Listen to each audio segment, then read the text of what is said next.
When it's just me and God, God and me, I am a handful. I am something to be reckoned with. And don't you let nobody tell you different. Don't you let nobody tell you, oh, you just trying to be uber spiritual. You can call me what you want to. But you got to understand, he done messed around and let me find out that I am the righteousness of God. And it's not because of anything I've done, but because of the price that was paid on Calvary, which was a legal transaction that said every debt that I had, every debt that I will have has already been paid for.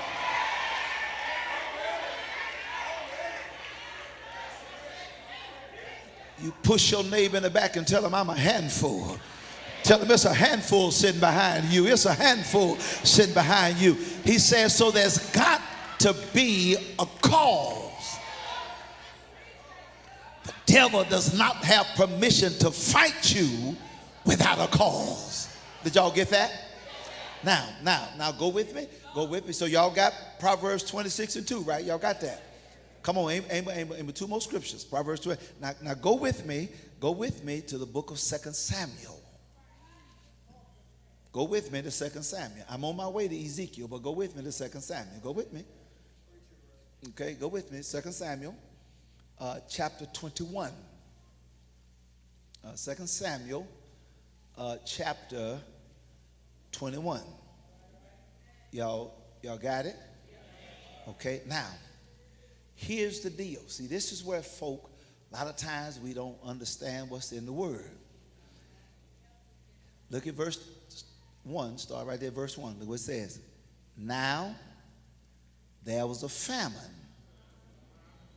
in the days of David for 3 years. Somebody say year after year. Can I get you, and Pastor Sanders told me this yesterday, if you don't like who you're sitting next to, you shouldn't have sat next to him. He told me that yesterday. Yeah, he told me that yesterday. I learned well. I'm going to use that. Amen. He taught me that yesterday. Yeah. And I got that from your brother. Amen. He taught me that yesterday. But I need you to ask your neighbor, say, neighbor, is there anything in your life that seems to come up every year?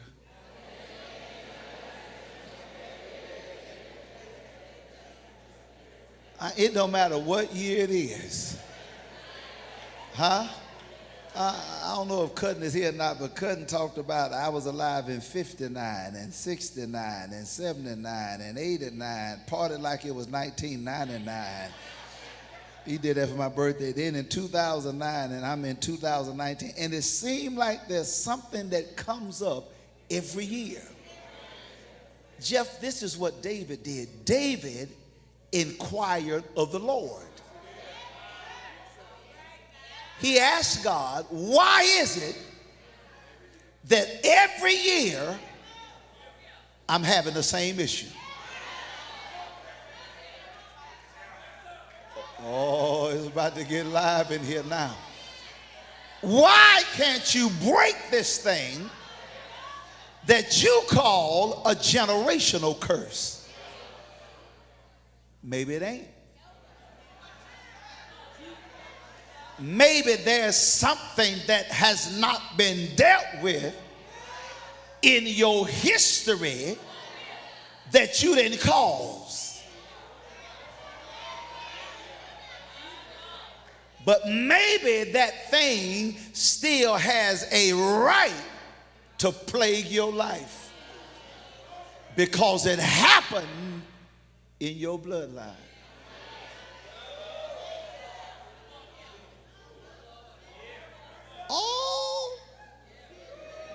All the saints done got quiet now.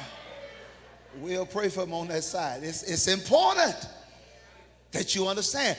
David, watch this now, Bo. David inquired of the Lord. And watch what God says, Minister Irene.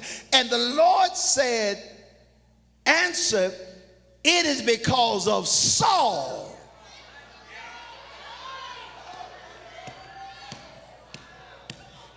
And his bloodthirsty house, because he killed the Gibeonites.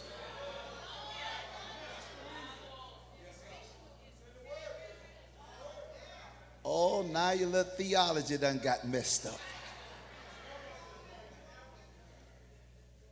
You having a drought because of what a dead, bloodthirsty king did.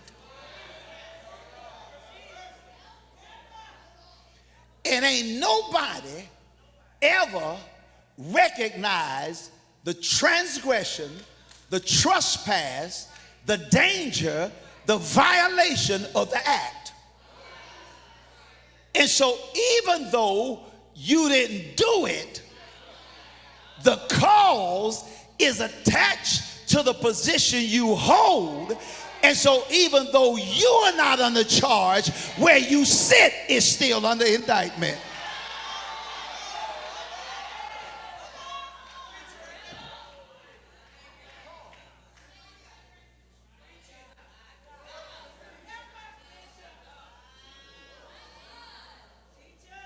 You wasn't even king when it happened.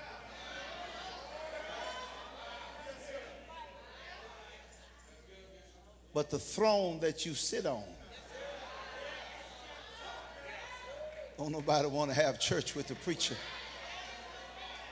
The place you occupy. Charles, can I mess with him for a minute? The house you live in. Y'all better say amen, I promise you. I'll call it, just say amen. The bed you sleep in. The car you drive. Oh, Lord, let me just stop. I forgot his family and friends. I'm sorry. Tell your neighbor God got a blessing with your name on it.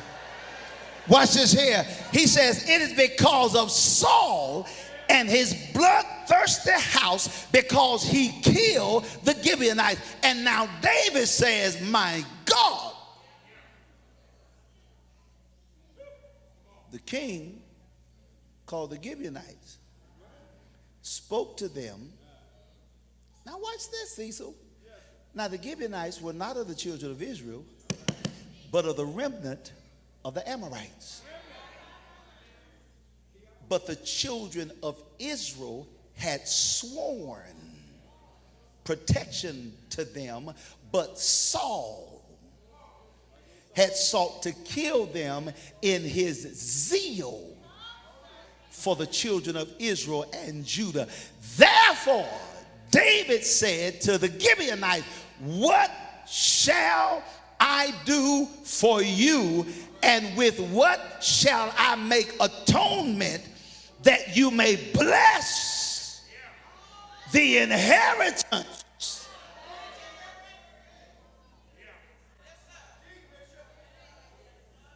of the Lord?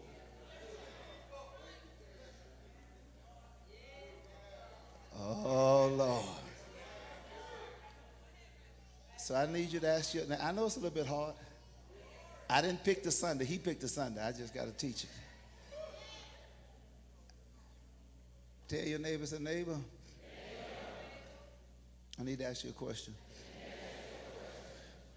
What are you willing to do to fix what you didn't cause?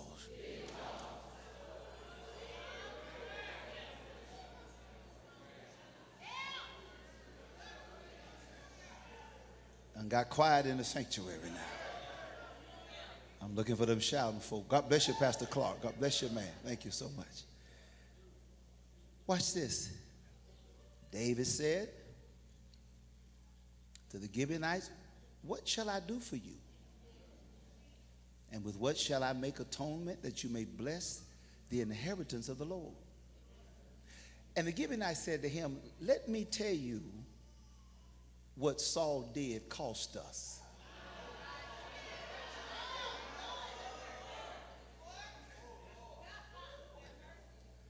Let me tell you what his actions cost us. Is anybody here? I'm almost done. I know that. I know some of y'all was waiting this Sunday to shout, but I need some veterans of the revival. Tell them we shouted Monday, Tuesday, Wednesday, Thursday, and Friday. Okay, watch this. And the Gibeonites said to him, we will have no silver or gold from Saul or his house, nor shall you kill any man in Israel for us. David says, whatever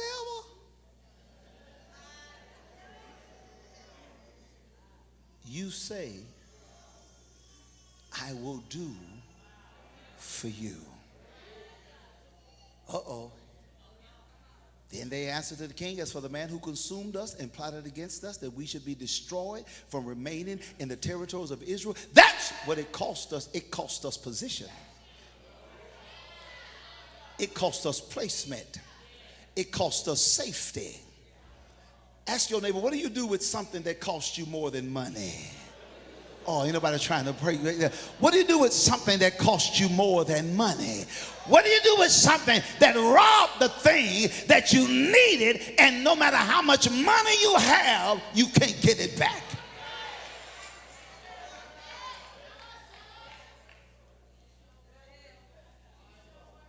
There's some people in here that have lost some things. And somebody could show up and write you $1 million check, a $10 million check, a $100 million check, and that thing you have will not go away because it costs more than money.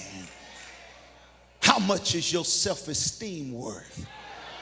How much is your value worth? How much is your dignity worth? How much is your character worth? How much is your integrity worth? And let me ask a hard question that I hope don't nobody just roll over and just hit the floor. How much is your childhood worth?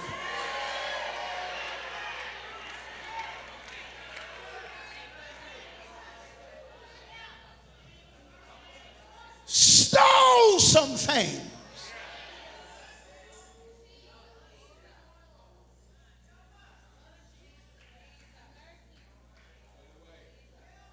I'm almost done. I wish this wasn't my assignment. I done argued with God. Get this to somebody else.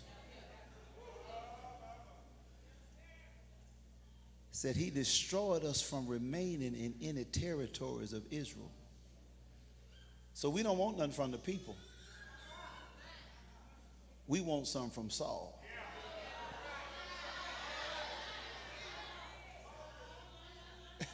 Don't nobody, we don't give us nothing from the people.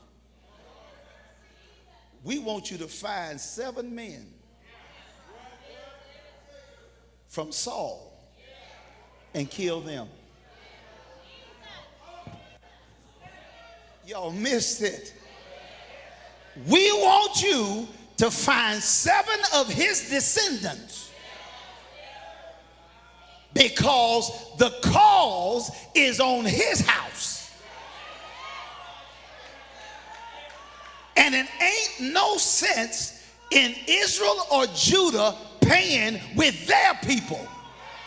We ain't gonna feel vindicated until somebody in Saul's house dies.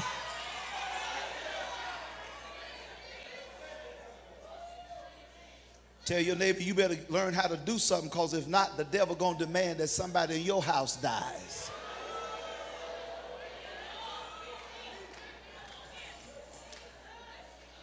He's gonna demand that some of your dreams die. He's going to demand that your finances die. He's going to demand that your health never gets right. He's going to demand that your mind ain't never sane. Y'all don't hear me here. See, y'all done got quiet. Y'all done got quiet. You just want to hear something simple. He's going to demand something from your house. He said, because what Saul did to us cost us position. We were not able to stay under the protection of Israel. We were put out to be victimized and castigated and destroyed at the hands of enemies. Why? Because the one who vowed to protect us, left us uncovered.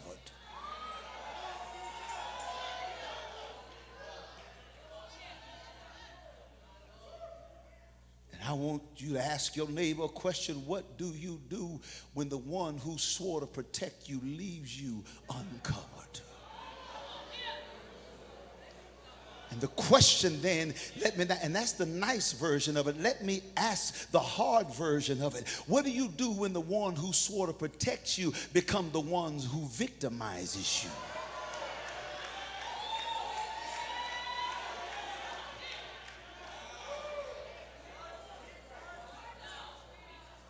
Oh, this ain't for the faint of heart right here. I understand. I understand. I'm going to let you go as soon as I can. I understand. He says here, we don't want anybody from Israel. We don't want anybody from the house of Israel. We don't want anybody from that. What we want is 7 men of his descendants to be delivered to us. And we'll hang them before the Lord in Gibeah of Saul, whom the Lord chose. And David said, in order for me to break the curse, I need a towel. In order for me to start the rain flowing again, you better hit somebody. In order for me to stop the drought, I need 6 people that ain't scared to tell your neighbor, I got to do something to stop the drought. Nobody hearing me. I can't live dusty the rest of my life. I can't live and watch my crops die the rest of my life. I can't live and watch my garden burn up the rest of my life. I can't live and watch my children suffer the rest of my life. I can't die knowing that my children are not prepared to live past me. I got to do something to break the drought.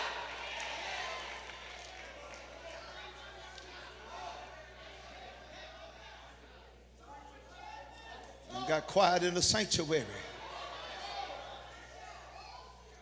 I need 6 people to just hit somebody and tell them, I got to break the drought. I got to break the drought. I got to break the drought. I got to break the drought. I got to break the drought. I got to break.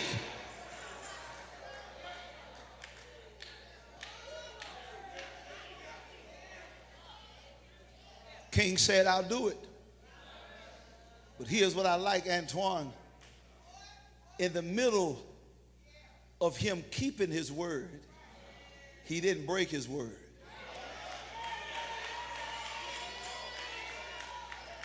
Y'all missed it. I'm on my way. I got one point I'm gonna give y'all. Just 1 point. I got 1 point I'm gonna give you. I got 10. Watch this here. But the king, don't nobody like me, spared Mephibosheth. Don't nobody know nothing about that. See, Mephibosheth is the son of Saul that had lame feet. He couldn't walk because he was dropped by the maid as she was trying to escape. And when he was dropped as a child, he was never able, watch this now, to walk on his own. And so when David was trying to find somebody to bless because of Jonathan, he said, is there anybody from the house of Saul that I can bless? And they told him there's one, but he's lame in the feet, and his name is Mephibosheth.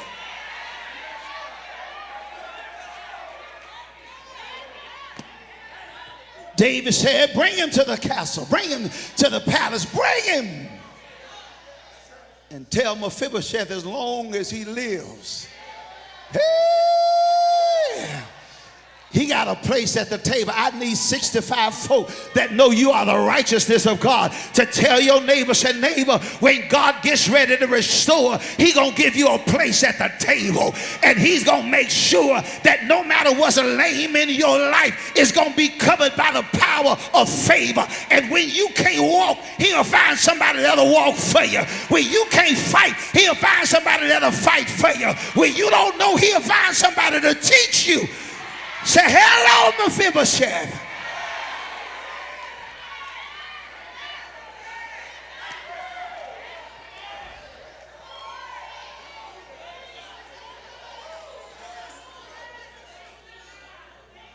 Gotta go. He said, I'm gonna keep my word, but I ain't gonna break my word. But he said, but the king spared Mephibosheth, the son of Jonathan, the son of Saul, because the Lord's, watch this, oath that was between them. Between who, daughter Deborah? Not David and Saul, but David and Saul's son.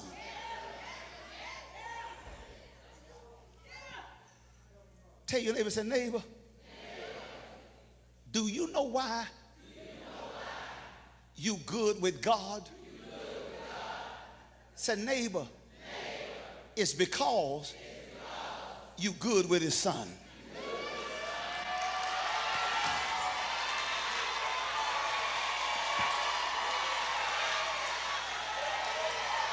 You better hit somebody like you done lost your mind and say, baby, I wasn't nothing in God's sight until Calvary. He wasn't talking to me until Calvary. But when his son died,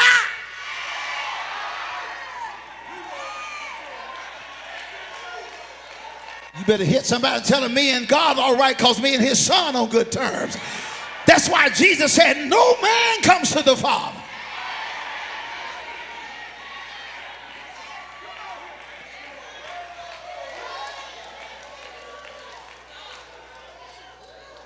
Sit down.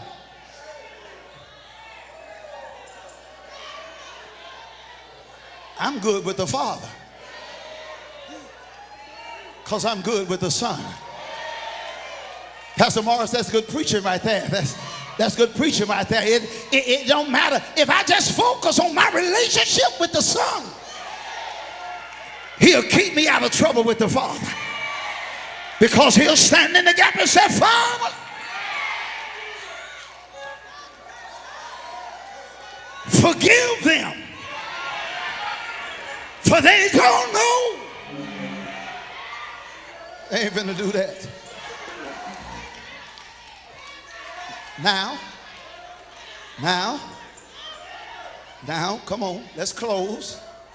Let's close. Book of Ezekiel. Y'all got the principles, right? Number one, a curse needs a cause to land. Y'all got that right? Number two, there could be something that has happened in the history, in your bloodline, something that you didn't cause, but you're still affected by. And there's got to be a payment made. You got to keep your word. You got to find out what that is. Ask God and say, God, I need to know what this is. God says to David, you sitting on the throne that was occupied by a king that didn't keep his word. He was supposed to protect the Gibeonites, and he did not. Ezekiel.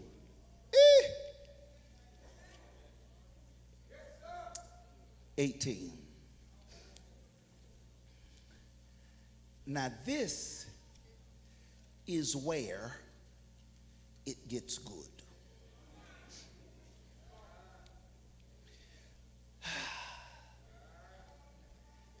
Now, I need y'all to just hold your peace.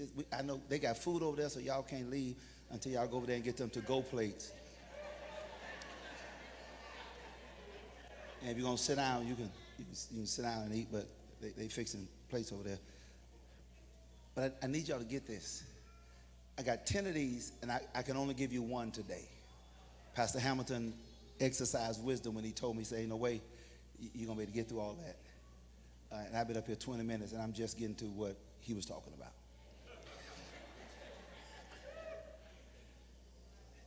Tell your neighbor, said, be thankful that you serve a God who made a way.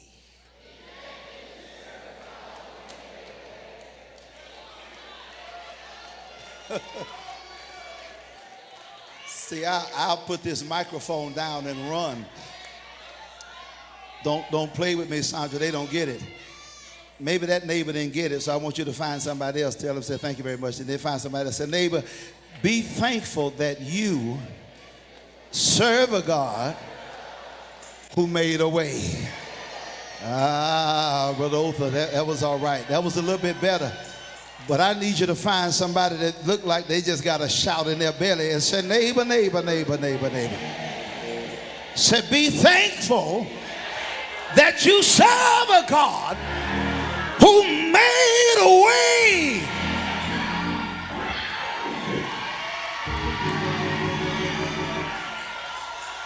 You got my permission to tell them, stop sitting there like he didn't make a way.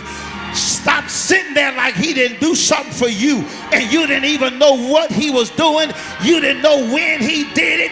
Couldn't come up and figure out a reason why he did it. You didn't know who he had to put down in order to do it. Stop sitting there acting like he didn't make a way.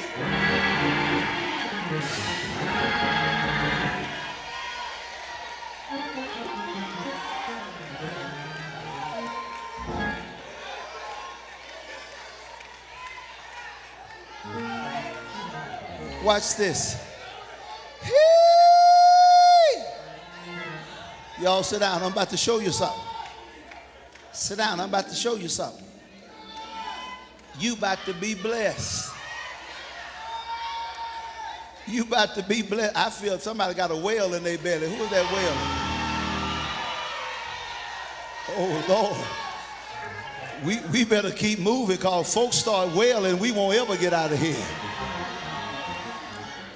Because a whale gets God's attention. I'm sorry, I didn't mean to say that. My God, my God. Yes, sir. Watch this. Watch this. Watch this. Watch this. God says, I'm about to change some things. Okay? Y'all got it? He says now, I am about to change some things. Y'all should be in Ezekiel now, right? Let me do something real quick. I'm flipping up here. I want to do something real quick. See, you got to remember when God starts to change up some stuff, sometimes he'll do it and not tell you.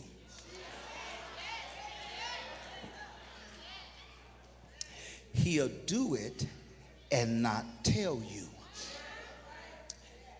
Ezekiel, beloved, now gets a revelation because he has a prophetic word. And I'm looking for a scripture that y'all ain't looking for because I ain't told you. I'm just going through this.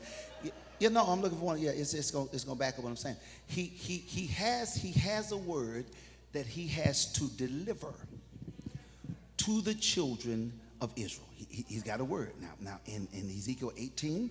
I want you to look back. And so this is what he says. He said, I'm about to move some things, and I'm actually about to change some things, and I'm shifting it because I no longer want you to say it.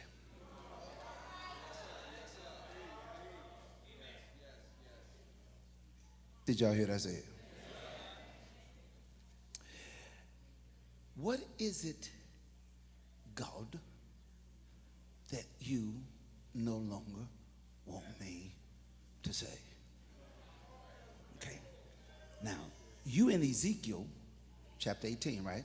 I'm almost done. We're going to be done in a minute. I'm looking at this, 10:43. Watch this. I'm in Lamentations. Don't turn. I'm in Lamentations. You stay in Ezekiel. Lamentations says this. Chapter 5, verse 7. You can read it later. Our fathers sinned and are no more,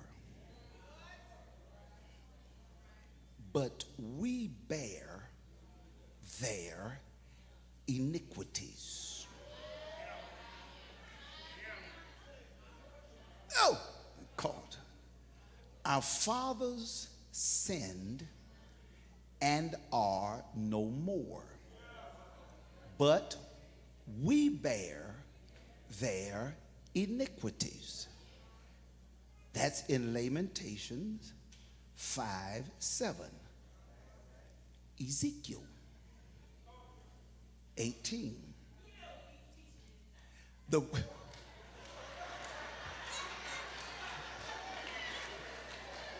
Yes, the Holy Ghost is, my God.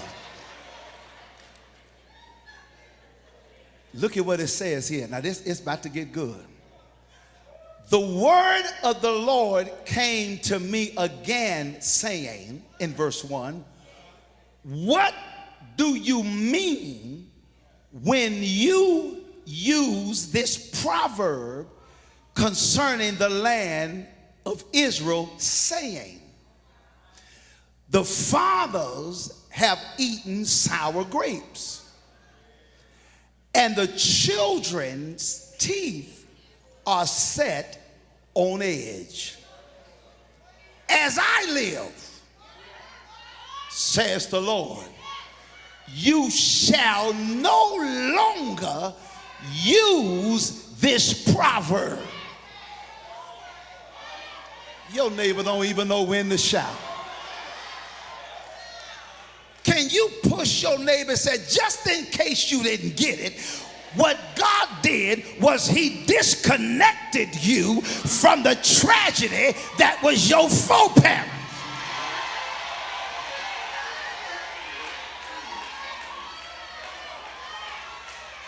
You better hit somebody like you done lost your ever-loving mind and tell them you ain't got no more excuse talking about your mama didn't do this and my daddy didn't do this and my grandmama didn't do this and my granddaddy didn't do this. He said it ain't because of this proverb, because I done canceled that one.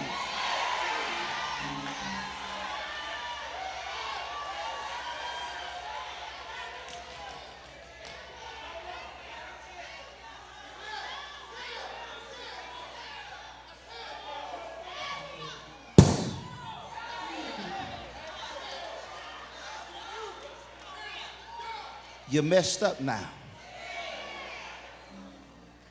Grown children running around still blaming. I ain't trying to take nothing away from what did or did not happen in your life. I ain't trying to trivialize nothing.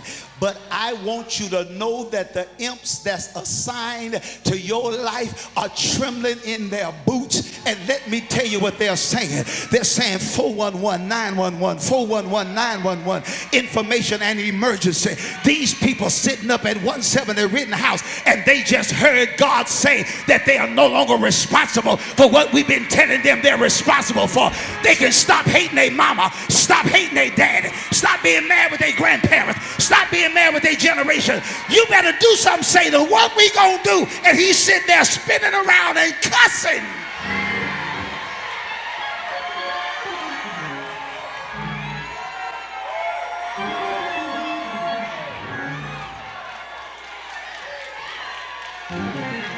I want you to grab somebody like you done lost your mind and pull them real close and say, neighbor, you know what that means? That means you can set up a relationship with God that ain't based on what your mama did, ain't based on what your daddy did, ain't based on your history, ain't based on who left you, ain't based on who walked away from you. You can set up a relationship.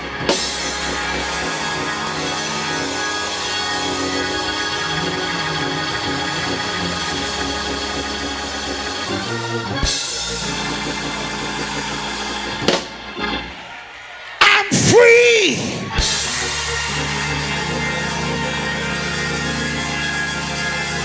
Tell your neighbor, said I am free.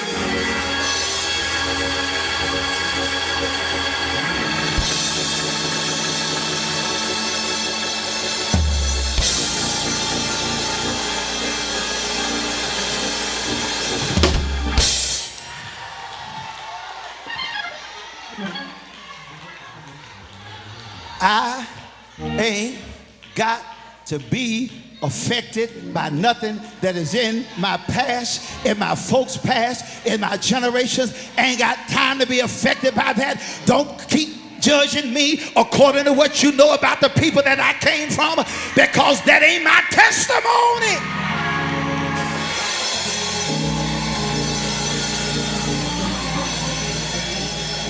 You better push on somebody and tell them, say, don't you ever let nobody else tell you what runs in your bloodline. Because you got a new bloodline. Every time they tell you what runs in your bloodline, you point to Calvary. You say, that's what runs in my bloodline.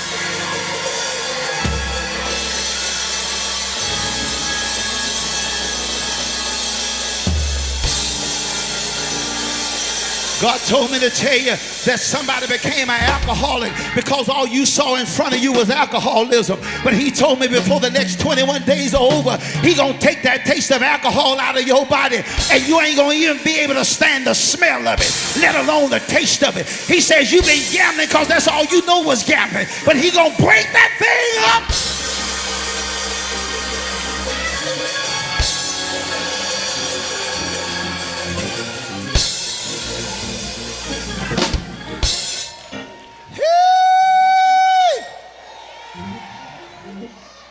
Now,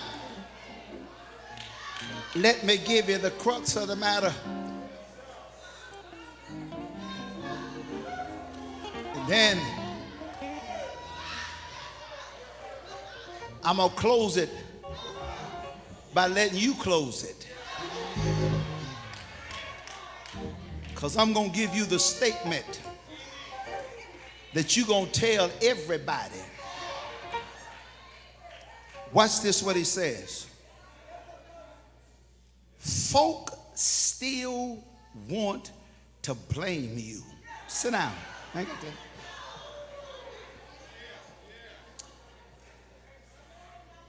God says, all souls are mine. The soul of the Father, as well as the soul of the Son, is mine. I'm canceling some stuff now.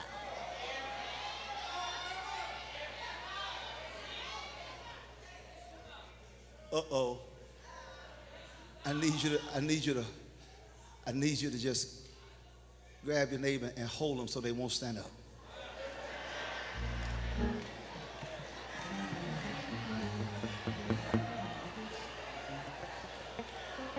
Now, when they say what we're about to say, they're going to want to stand up, but don't you let them stand up. Because I need to finish this. Now, you may have to lean on them because some of y'all little people sit next to big people. And I don't want the big person to pull you up and you up there doing like this because the big person jumping. So I need you to do the best you can. Now, if you can't hold them, just let them go. Ain't no need of both of y'all falling.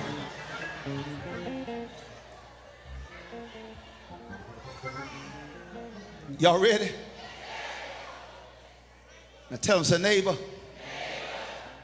all my life, I've heard that spirits transfer. Well, today, I'm about to transfer it back. See, y'all done messed up already.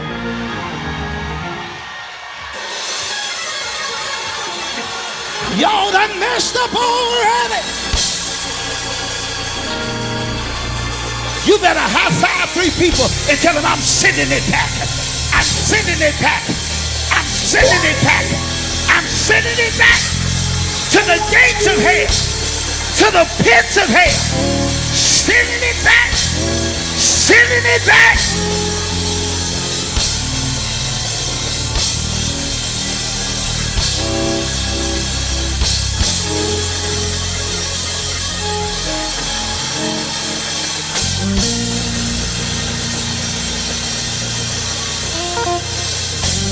Grab back in your belly and shout, hallelujah, Jesus.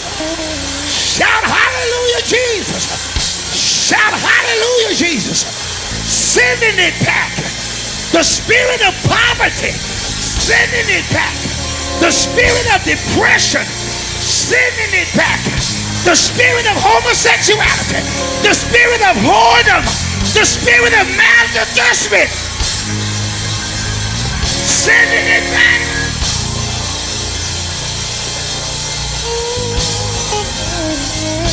Don't get mad, get delivered. Don't get mad, get delivered.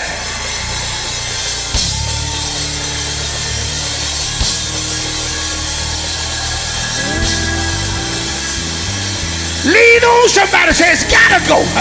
It's gotta go. It's gotta go. It's gotta go. It's gotta go. It can't stay. My destiny at stake. My future at stake. My children at stake. My grandchildren at stake. Gotta go.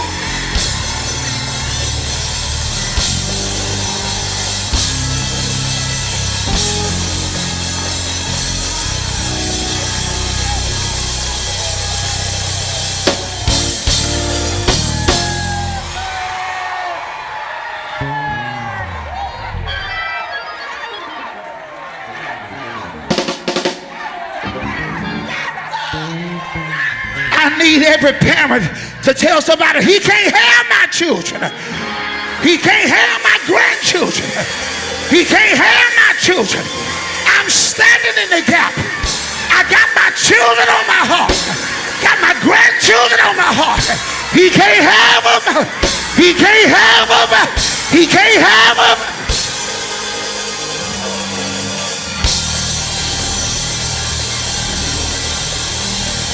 Tell your neighbor, because they belong to him. Because they belong to him.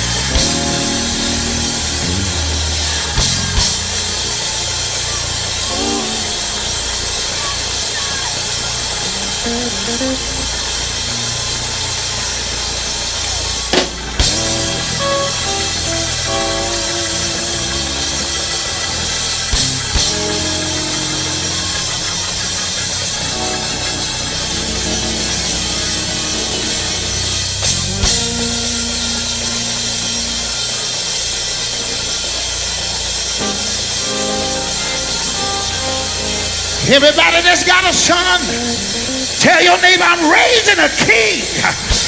Tell him I'm raising a king. Tell him I'm raising a king. If you got a daughter, tell him I'm raising a queen. I'm raising a queen. Queen. King.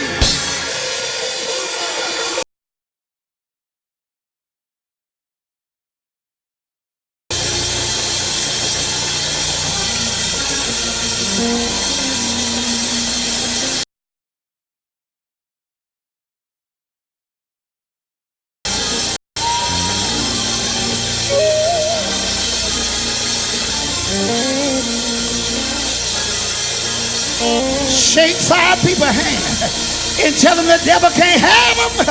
The devil can't have them. The devil can't have them.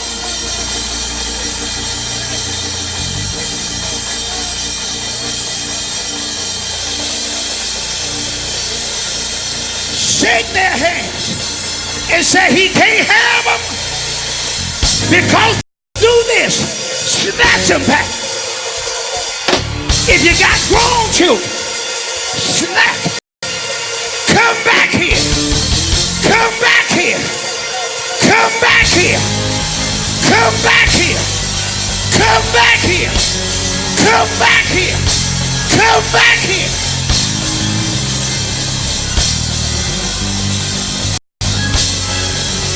Snatch them. Call their name.